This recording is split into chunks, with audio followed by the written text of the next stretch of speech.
Hi guys, I'm Bailey with Perry & Sons Farms. Come learn more about the farm today as we take a tour through our packing shed in Firebaugh, California, and learn about the critical role our maintenance mechanics play within our operation. My name is Ben Dawson. I'm the Facility Operations Manager at Perry & Sons Farms. I've been with Perry & Sons for 15 years now.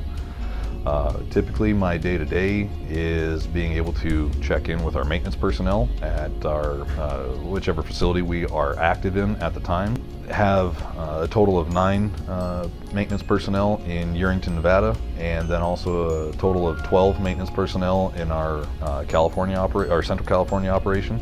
And then our Southern California operation in El Centro is a shared combination of those personnel. It's just in the nature of mechanical equipment that breakdowns will happen. It's not a matter of if, it's a matter of when. And so what we do to be able to mitigate those issues and those risks, because when we break down, we are incurring additional costs, but we are also not producing and being able to get our product to the consumers. So we end up inventorying close to $1 million worth of spare parts to be able to have the quickest turnaround possible and to be able to maintain our very high level of uptime.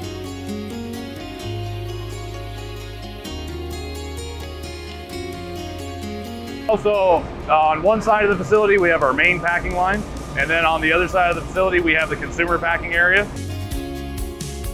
So in this area we dump our macro bins. We typically dump anywhere from around 60 to 80 bins per hour on this, and the whole packing line runs about 120 to 130 tons an hour. After these macro bins are dumped, the product flows into an accumulator. It basically is able to hold the product, be able to buffer it, and then be able to meter it out evenly, so it's a nice even flow on into the packing line. This is the infeed to the packing line. We have 3 separate lines of infeed that come into our 3 sizers here. The total of 15 lanes on our graders that end up sizing and weighing out the product and distribute it to the different packing lines. After our sizer ends up sorting out the product for us, we end up doing a manual grade for quality or defects, and based upon that, the product will then be distributed out to the various different areas for packaging. This is one point with our sizers that we have here. It's very important for the maintenance team to be calibrating it and ensure that all the drops are working correctly with the solenoids. That way we can deliver the onions to the correct drop and be able to have the sizing look uniform. After that part, then the grading portion is very important so we can make a really nice looking pack.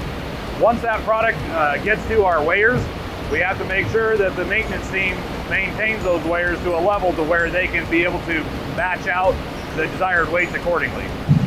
So this is a demonstration here of what we end up calibrating on these weighers. It shows each one of the 10 buckets or each one of the 10 scales on this weigher. We have to make sure that each one of these scales is in line or within spec to make sure that it is able to weigh out the product accordingly. These palletizers will automatically place the bags. They will form a full layer on top of these formation doors. Once that layer is completed, then the formation doors will open, be able to allow that layer to drop down onto the pallet, and it'll basically stack a full pallet in that same fashion. This is a very important area that we have to maintain to be able to ensure that these bags are being stacked correctly and also very efficiently.